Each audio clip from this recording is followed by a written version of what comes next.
ये कहानी है खूबसूरत शहर वूविले की, जहां के लोगों को क्रिसमस इतना पसंद था कि वो हर साल इसका जश्न बड़ी धूमधाम से मनाया करते थे।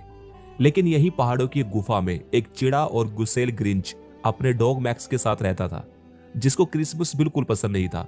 वो अकेले ही रहना पसंद करता था और शहर भी तभी जाता था जब उसे खाने का सामान खरीदना होता था।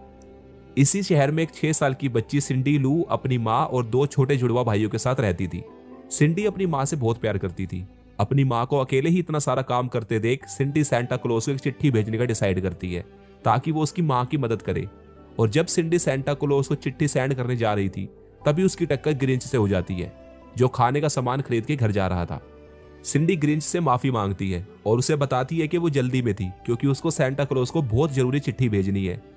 यह सुनकर ग्रिंच सिंडी को ताना मारते हुए कहता है, अगर उसे सेंटा से इतना ही जरूरी काम है तो वो सेंटा से उसके घर जाकर क्यों नहीं मिलती।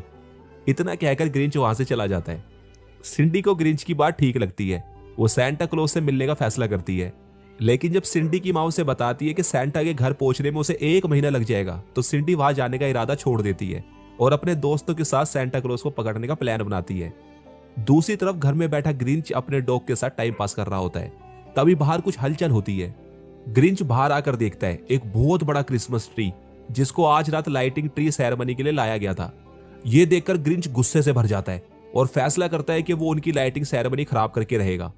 रात को ग्रिंच एक कैटापल्ट कैनन की मदद से ट्री को गिराने की कोशिश करता है, लेकिन गलती से खुद ही कैनन में फंस जाता है और सीधा पेड़ से आकर टकराता है, जिसका नतीजा ये होता है कि ट्री को बर्बाद करने की जगह ट्री की लाइटिंग ऑन हो जाती है। पेड़ की रोशनी और लोगों की खुशियां देखकर ग्रिंच को अपना बचपन याद आ जाता है, जो उसने अकेले और तन्हा एक अनाथ आश्रम में बिताया था। ऐसा कोई नहीं था जिसको वो अपना कह सके। वो सबको खुशियां मनाते देखता था, लेकिन कोई नहीं था जो ग्रिंच को अपनेपन से घर बुलाता और उसके साथ क्रिसमस मनाता। और तब से ग्रिंच को क्रिसमस से नफरत हो गई। अपने घर लौटने के बाद ग्रिंच फैसला करता है वो वूविले में रहने वाले लोगों से उनका क्रिसमस ही चुरा लेगा। ग्रिंच मैक्स के साथ मिलकर एक ऐसी जगह आता है जहां बहुत सारे रेनडियर थे। ग्रिंच उनमें से एक मोटा ताजा रेनडियर ले लेता है, जिसका नाम ग्रिंच फ्रेड रखता है। उसके बाद ग्रिंच अपने पड़ोसी के घर से स्लेज चुरा लाता है।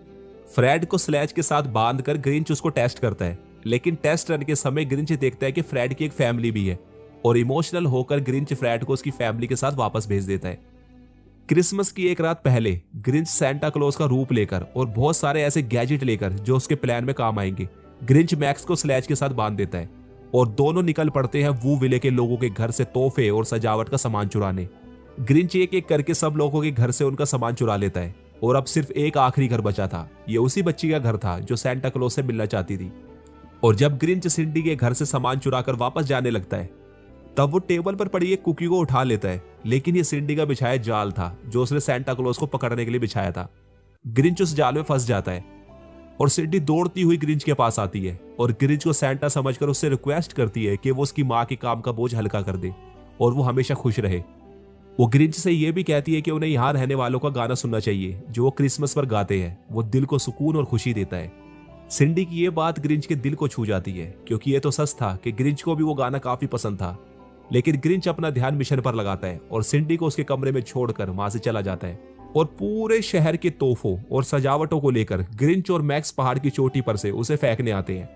शहर में जब सबको पता चलता है कि उनके तोहफे और सजावट चोरी हो गए हैं, तो इसका जिम्मेदार सिंडी अपने आप को समझती है, क्योंकि उसको लगता है कि उसने सेंटा को जाल में फंसाया था, इसलिए गुस्से में उन्होंने सब कुछ चुरा लिया। लेकिन सिंडी की माँ उसे समझाती है कि क्रिसमस सजावट और तोहफों में नहीं, हमारे दिल में होता है और सिंडी क्रिसमस का सबसे प्यारा तोहफा है जो उसे मिला है। इसके बाद सारे मिलकर वेलकम क्रिसमस सॉन्ग गाते हैं, जिसे सुनकर ग्रिंच को समझ नहीं आता कि क्रिसमस चुराने के बाद भी लोग खुश कैसे रह सकते हैं। तभी ग्रिंच को सिंडी की बात याद आती है और वो आंखें बंद कर उस गाने को सुनने लगता है और धीरे धीरे वो गाना ग्रिंच को सुकून और खुशी पहुंचाता ही चला जाता है। ऐसी खुशी जो ग्रिंच ने पहले कभी महसूस नहीं करी थी। इसके बाद ग्रिंच देखता है कि स्लेज फिसलकर पहाड़ से नीचे गिर रही है। ग्रिंच स्लेज को बचाने की कोशिश करता है, लेकिन जिस रस्सी से ग्रिंच बंधा था वो टूट जाती है। ग्रिंच नीचे गिरने लगता है, लेकिन तभी फ्रेड और उसकी फैमिली ग्रिंच और क्रिसमस के सामान को बचा लेती है। जिसके बाद ग्रिंच डिसाइड करता है कि वो लोगों को उनका सामान वापस कर देगा। ग्रिंच मैक्स के साथ सामान वापस करने नीचे आता है और लोगों से अपनी बेवकूफी के लिए माफी मांगता है और वापस अपनी गुफा में चला जाता है। रात को सिंडी ग्रिंच के घर उसे क्रिसमस डिनर के लिए इनवाइट करने आती है। ग्रिंच ऑकवर्डली सिंडी के इनविटेशन को एक्सेप्ट कर लेता है।